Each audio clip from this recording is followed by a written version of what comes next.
Hello everyone, today I'd like to talk about the community of church.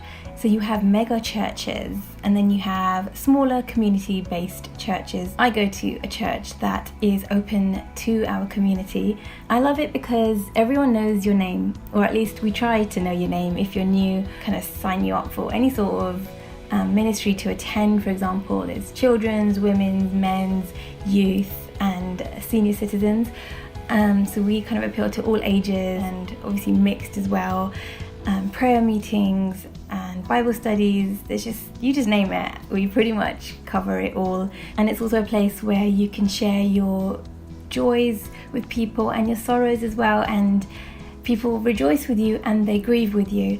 And that's why I love the community of church. So our church is relatively small, but we have up to 300 who attend. We have an English service in the morning, which is 1 hour long, and we have a bilingual service, which means the preaching is usually done in English, and we have an interpreter to translate the sermon kind of sentence by sentence into either Punjabi or Hindi. Sometimes we have guest speakers who speak in Malayalam or Hindi, and then we get it translated into English for all to be edified. Our pastor is Asian, but we're a multicultural church. I wouldn't call us a Malayali church or a Punjabi church or a Hindi church. We are a multicultural church. We have people from all over the world, and that's what makes it like a taste of heaven, I suppose. I mean, every church has their problems. I can't really say a taste of heaven, but you know what I mean, with the unity from all sorts of people groups, should we say. So one thing we do try every week is to incorporate at least one non-English song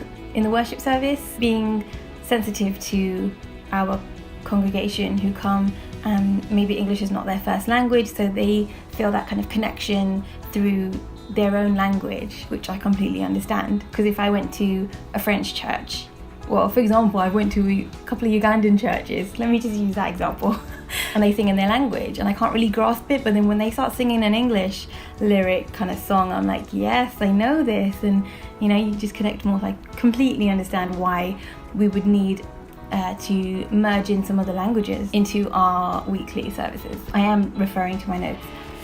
So we acknowledge every single newcomer who attends whichever service. We give them a welcome pack and they can fill it out and let us know a little bit about them. We can get in touch, encourage them and invite them to come to meetings. We also have something that we call Operation Kindness, which is the hospitality section where there's tea and biscuits, and it's just nice to have a little chat, fellowship after the services. I definitely have at least one tea every week at church. I do believe it's important to talk to other believers and to have fellowship. I do believe it's important to attend a Bible-believing or Bible-based church. It is nice to go to a church. You can get counselling straight after, or you can be prayed for if you have some particular needs. And yeah, it's important to train our younger ones to follow God's standard and not to go wayward, and encourage them to follow the right way than to let it slide and say, it's fine, the kids, they're going to grow up and continue doing those things. So overall, I think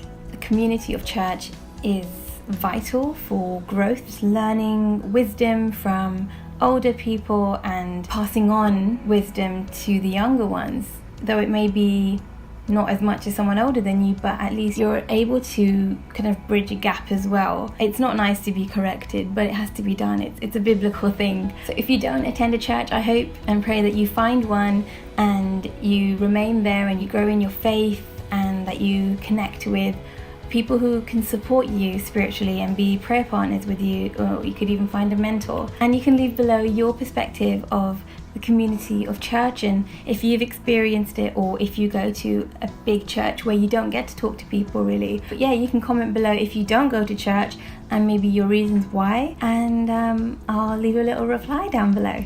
Well, thanks for watching. I'll see you in the next video. Bye.